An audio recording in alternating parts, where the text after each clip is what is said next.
I want to try to say something that I've never really said on this channel. And I'm honestly not sure I'm going to get this right the first time, but I'm going to try anyway. So, most of what goes up here is Bill out front, showing you how the old Amish ways of growing work. And that's great. You see, that's the channel.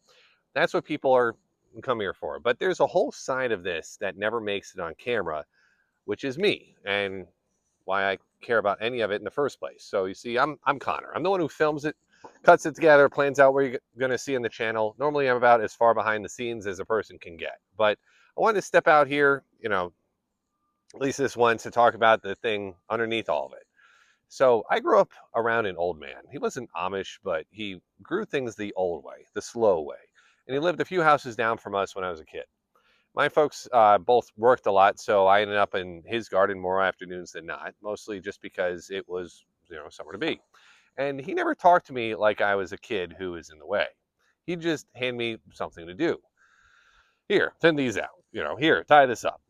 Here, don't step there. That's where the carrots are coming in. And the thing about the way he did it, no sprays, no quick fixes, nothing you squirt out of a bottle to make a problem disappear overnight, is that it forced you to pay attention. You couldn't rush it. If something was wrong with a plant, you had to actually look at it, work out what it wanted, and then wait.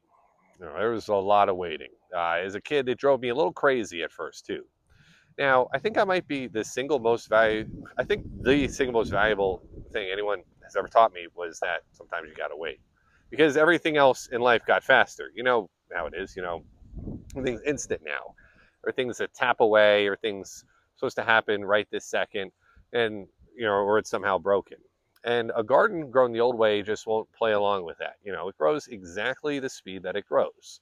You can do every single thing right, and you still have to sit back and let time handle the part that you can't. There's something about that I find almost hard to explain how much I've come to need it. That's why I got pulled into this whole thing. When Bill and I first started kicking around the idea, it wasn't about views or numbers or anything of that. It was that these methods were quietly getting forgotten. Real knowledge that people used to just have, passed down, hand to hand for generations, slipping away now because it isn't fast and isn't flashy, and you can't bottle it and sell it. That felt like a genuine loss to me. Not a nostalgia thing, an actual loss of something that plainly works.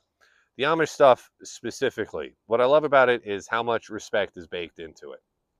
Respect for the soil, like it's a living thing that you're only borrowing from and you do have to give back to. Respect for doing a job properly with your hands, even when nobody's watching and there's no shortcut coming to save you. When I'm out here rebuilding a bed or turning the compost or just weeding on my knees for an hour, there's a version of me that's annoyed that I'm not doing something more productive. And then there's the truer version that knows that this is the productive thing to do. This is the part that matters. I think a lot of people feel a pull toward this, and I can't quite, put a name on it. That's honestly who I picture when I'm sitting there editing. Not gardening experts, people who spend all day staring at a screen, who feel a little cut off from anything actually, where anything actually comes from, and who watch a video about growing a tomato the slow, careful way and feel something like loosen up in their chest a little bit. I know the feeling because I chase it myself. Getting my hands in the dirt is the one reliable thing that shuts my brain up. I still remember the first tomato I ever grew that was truly mine, start to finish. That old man's garden. It wasn't much to look at. It was a little lopsided and a split down one side, but I ate it standing right there in the row, still warm from the sun. And I swear, I've spent a good chunk of my life since then chasing that exact taste again. He just watched me eat it and nodded like, yeah, now you get it. And I did. And that was the whole lesson right there.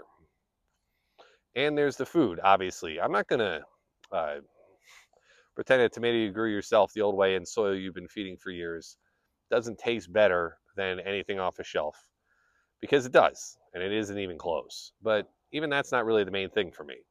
The main thing is what it does to you while you're growing it. It makes you patient. It makes you humble, because the garden will humble you. It does not care about your plans. It makes you notice things, the weather, the bugs, the little changes day to day that you would have never caught if you weren't out there looking for them. That old man passed a long time ago now. And I'd be lying if I told you part of the reason I do this isn't him.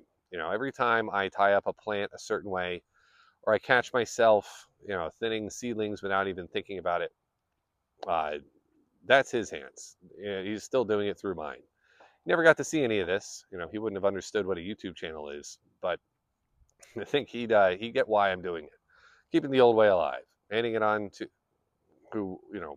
whoever happens to be watching, the same way that it got handed to me. So that's the thing under the thing. That's why when the camera breaks or a bed rots out or it rains for a week straight and everything falls behind, that I don't ever really think about quitting, because it was never about the channel for me.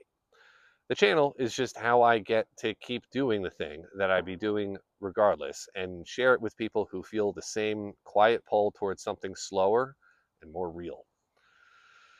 I don't know. Maybe that's more than you signed up for on a gardening channel, but somebody asked once or twice, what makes me tick, so there it is.